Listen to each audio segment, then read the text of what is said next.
everyone, Roger here. If you love real travel, the kind with good stories, practical tips, and no fluff, you're in the right place. Let's hit the road.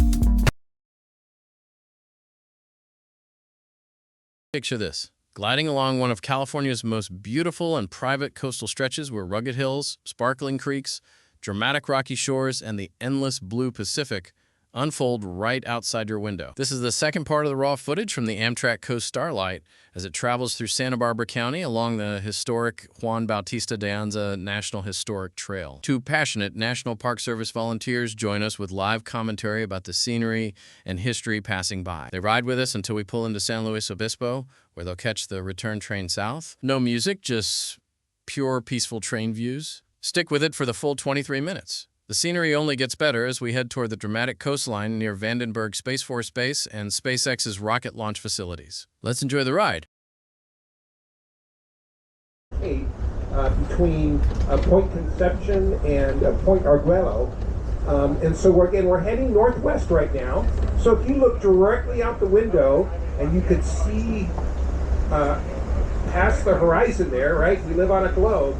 You'd be looking at New Zealand about 7,000 miles away. Oh. Actually 6,500 miles away. Oh, that's not bad. So directly to the southeast of us is New Zealand. Directly to the south of us, 7,000 miles is Antarctica. And if you look directly to the west, right, so a little bit ahead of the train, you know, then you'd be looking at the Philippines, and that's about 6,000 miles away. So again, the Pacific Ocean, the largest body of water on the planet, right? We're 72% water, the surface of the Earth. And again, of that 72%, half of that is the Pacific Ocean that you're looking at on the left side, right?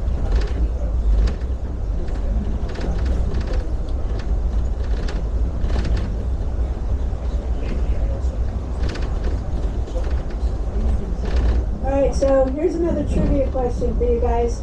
Everybody thinks that oxygen comes from trees. How many trees does California have? What do you think? Well, so where does the bulk of the oxygen come from? We don't have a rainforest. You're looking at it, it's big and blue. So about 50% of the world's oxygen comes from the ocean, from the phytoplankton that's out there. And we have, as I mentioned briefly, I didn't finish my thought, the strong currents that go north to south. So the cold water goes south. There's warm currents that run up from Central America. They meet here. So we have this great soup of water mixing. The whales go through. The blue whales mix it all up. They provide fertilizer as they're going through. So huge phytoplankton in here. The phytoplankton, that's the food for the little bitty, whales eat it, the krill eat it,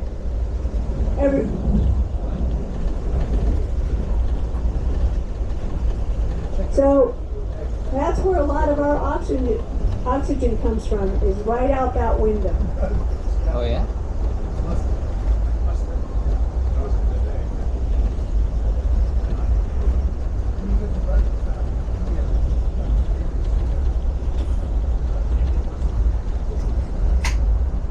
All right, guys, up here on train left, you can see the, turn right, my other left.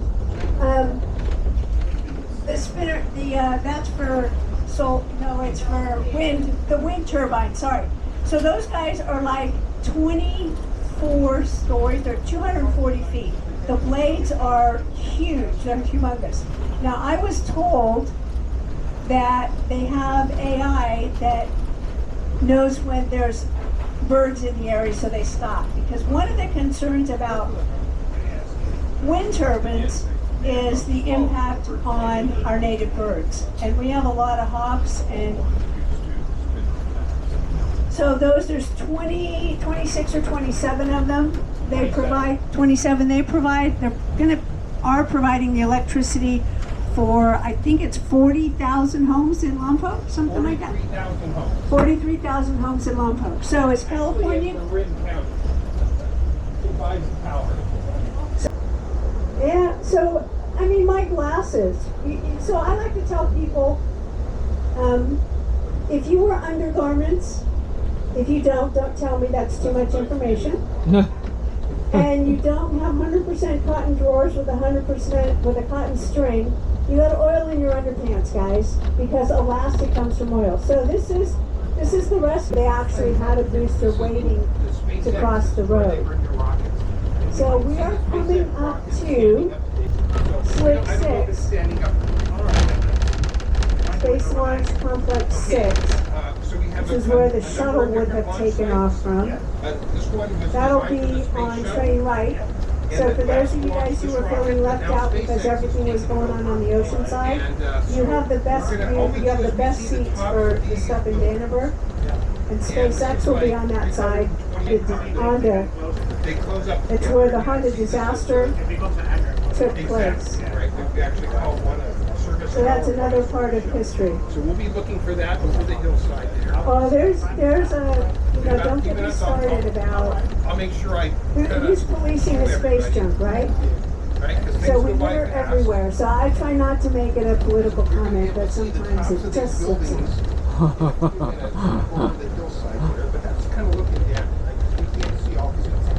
Where would we be without our cell phones? Any of you guys got any connectivity? We're in protected airspace. So they run cattle up here on Vandenberg too. So we're coming up to Honda disaster. Do you want to talk about the Honda disaster first? Oh, he's going to make me do this. So there's this little arch back here that you get to see for about 10 seconds.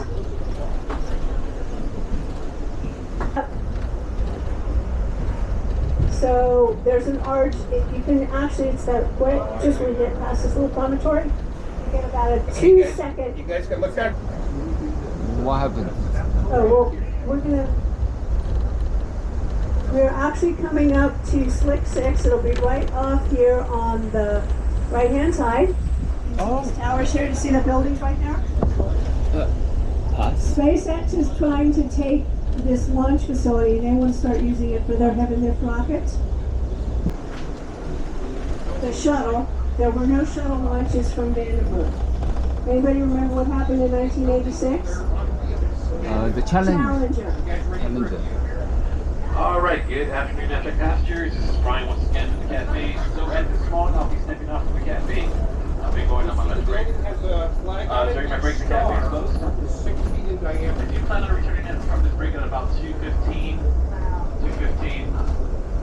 Once I Black return and from white that break, I'll building make an right up here is where announcement for me guys. SpaceX refurbishes their rockets. We might be able to get to But see until then, the cafe a is closed. When SpaceX the rocket cafe is closed, standing I'll up. break. I'll get It's the scheduled to launch tomorrow morning. Oh, yeah? We'll reopen. So we'll cue you guys for that. So that's what the launch site looks back in 1985. Right. Yeah, we tell you how big the stars are and how the stripes are 8 feet wide and the stars are 6 feet. Because without that frame of reference, it's hard to know how big the building really is, right? Yeah. I used to launch, I think it was Deltas from here, but that's all done. So SpaceX is, Falcon Heavies come next. So well, there's- if they get permission. Okay, so here is Point Pedernales, also known as Destroyer Rock. Recognizes the term Fleet Week. just off these rocks. So the Navy 101 was in years San ago, Francisco, they and there had was a this group of big 14 shipwreck. destroyers 7 coming down destroyers from in San the fog. Francisco on their way to San Diego, doing a time trial of 20 Literally knots. right here. They were in formation, radio silence, RF Yeah, beacon, well, the radio fog, it frequency wouldn't had matter, just right? been introduced, but the captain didn't believe in the technology. So There again, was a right off of these perfect, rocks, there was right a up there. tsunami of Japan, In or there fact, was these earthquake rocks in are the Japan, ones which that are right caused out a there. tsunami. They We renamed lost it at the Destroyer time. Rock. That same Again, morning, 7 destroyers, 23 lives lost. there were the Cuba ground. They thought they were further south than they were. The captain said, go left. They went left right into this area. So 7 destroyers were lost. 2 were damaged.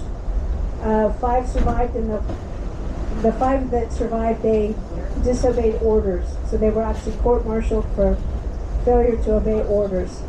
So they lost 7 sailors, 23 sailors, but it was the largest loss of ships. It was the worst peacetime disaster in terms of ships for the U.S. And I don't know about you guys, but I keep doing this because it is just so flippin' pretty up here. It's just gorgeous.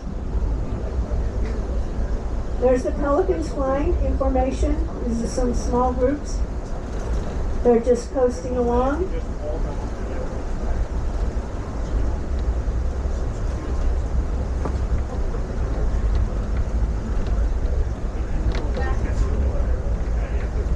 Pelican.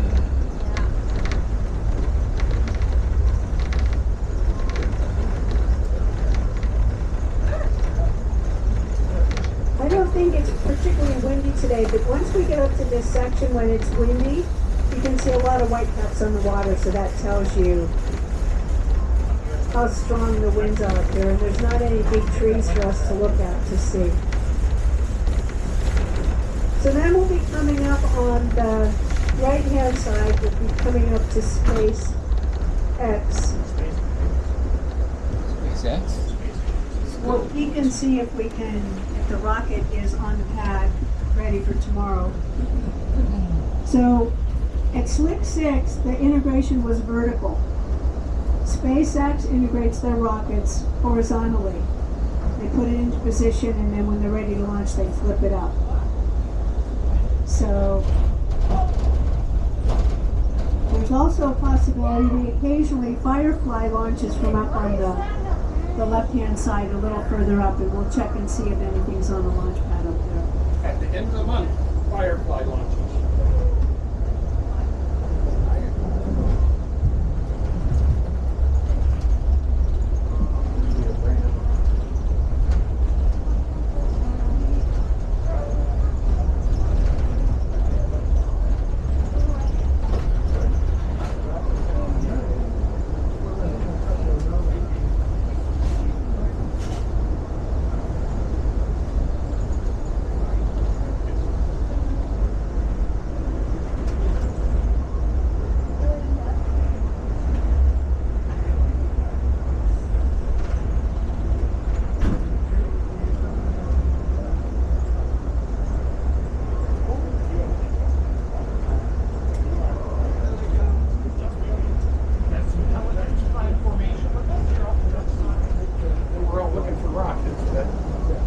Keep your head on a swivel.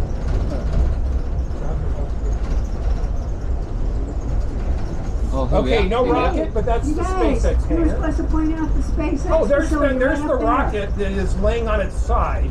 It's right above. SpaceX is right up there. It's right above the 3 storage tanks.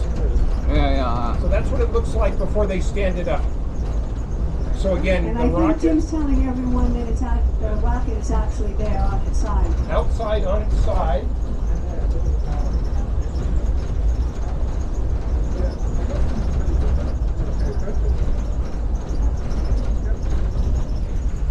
We'll get a couple more peeks here in a second. Here's another peek of it.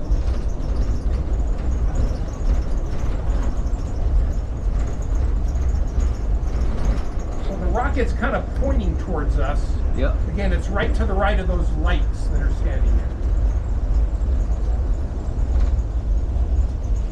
How many launches are Two. doing from the SpaceX launches?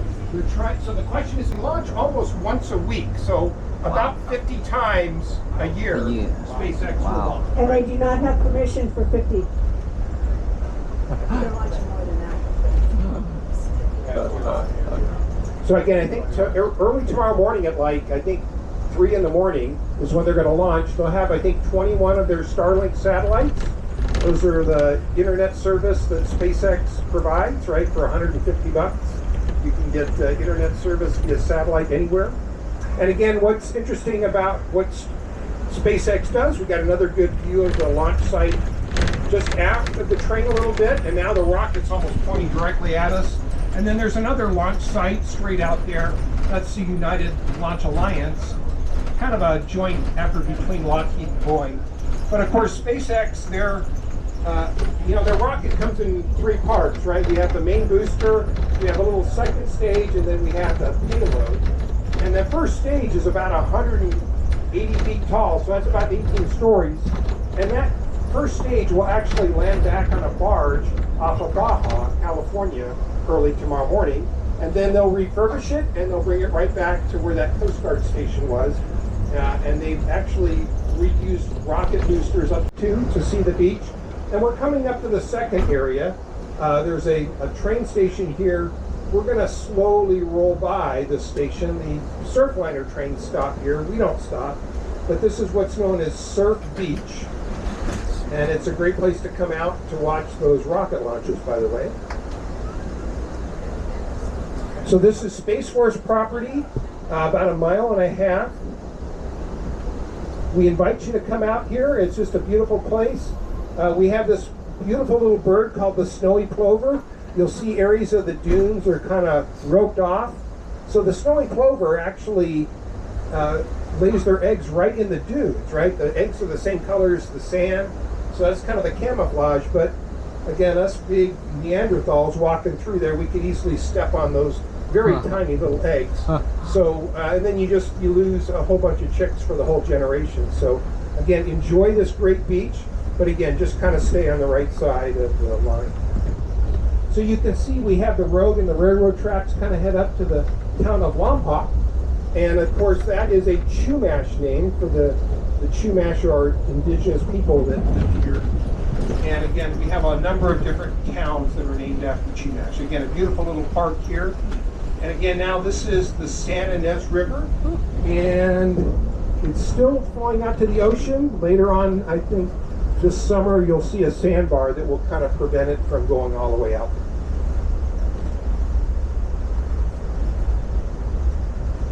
So we transitioned from the south base of Vandenberg to the north base.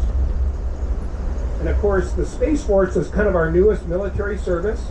Kind of over the hill here is actually the main part of the base, so we don't really see that, but there's about 17,000 people, mostly contractors, that work here on this base. Again, they do launches about once a week. Really important things on this base, besides actually maintaining the range and supporting all these launches. And again, SpaceX, even though they launch government and Space Force and Air Force payloads, mostly they're launching their own satellites. So these are all mainly commercial operators. But again, the Space Force maintain safety of the launch trajectories.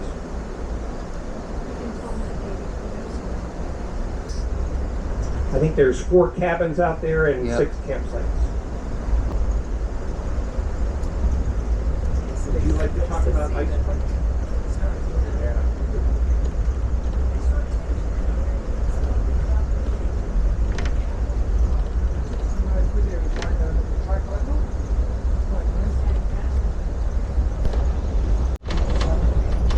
Anybody want to guess how fast the train is going? What do you guys think? 45? Probably maybe around 60, 65. So this gully right here, I can't remember the name of it right now. Anza, the Anza expedition camped right in there in that gully, protected from the wind, good source of water. So I had a group of scouts on here. I usually can tell when he's making up time or how fast they're going because my sea legs, I'm always stumbling around. I haven't had anything to drink, honest.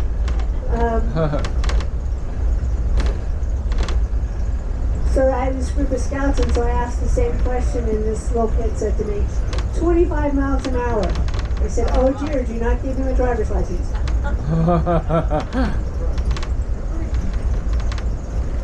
So when the train, I mean, I'm not a train expert, but think about how fast, when they put the rail lines in, what was fast? Faster than you could walk? Faster than you could ride on a horse? So if they were doing 35, so some of these lines, we could never put high speed in here because the track just won't support it. Jim was mentioning that most of the traffic on this route, on this line, is Amtrak, so it's mostly passenger. We get the occasional freight train that comes through, 1 or 2 a week. But I was listening to a news report, and some of the farmers up here are having trouble with transportation because there's no drivers, the oil is so expensive. So they're actually considering that they start moving stuff on the rail lines again. So we'll see.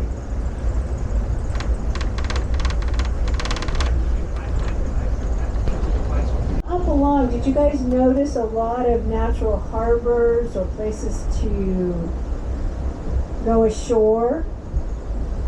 There's not much along the coast of California, which is why we needed lighthouses, and part of why when they sailed, when they didn't have motors, they could make it from San Francisco to San Diego in a week, really fast.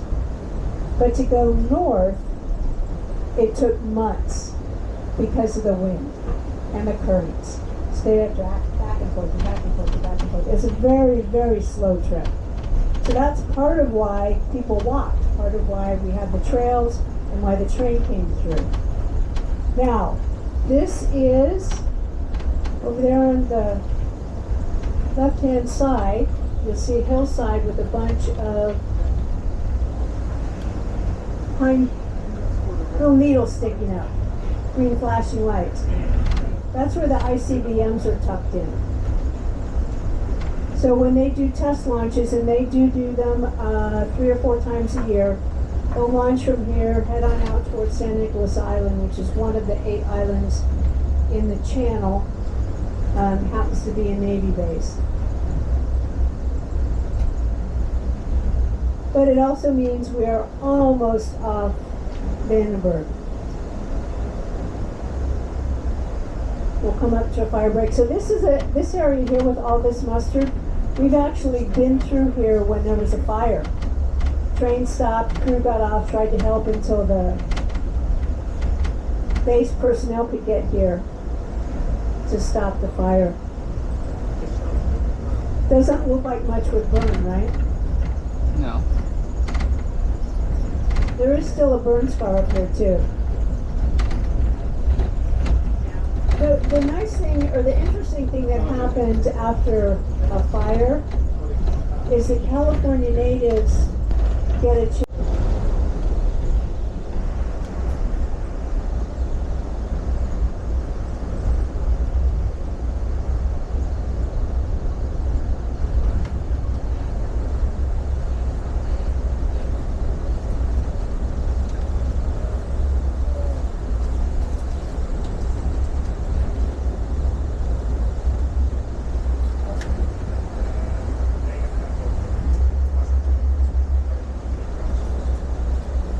All right, we've officially now left the spaceport.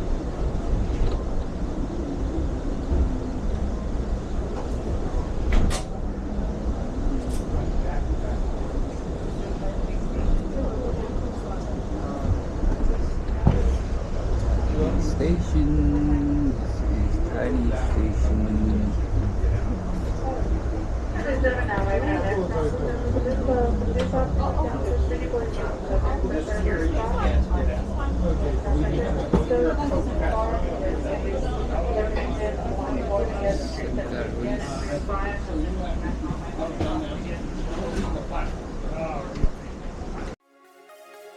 Thanks for watching. If you enjoyed this, hit that like button. It really helps the channel. See you on the next travel adventure.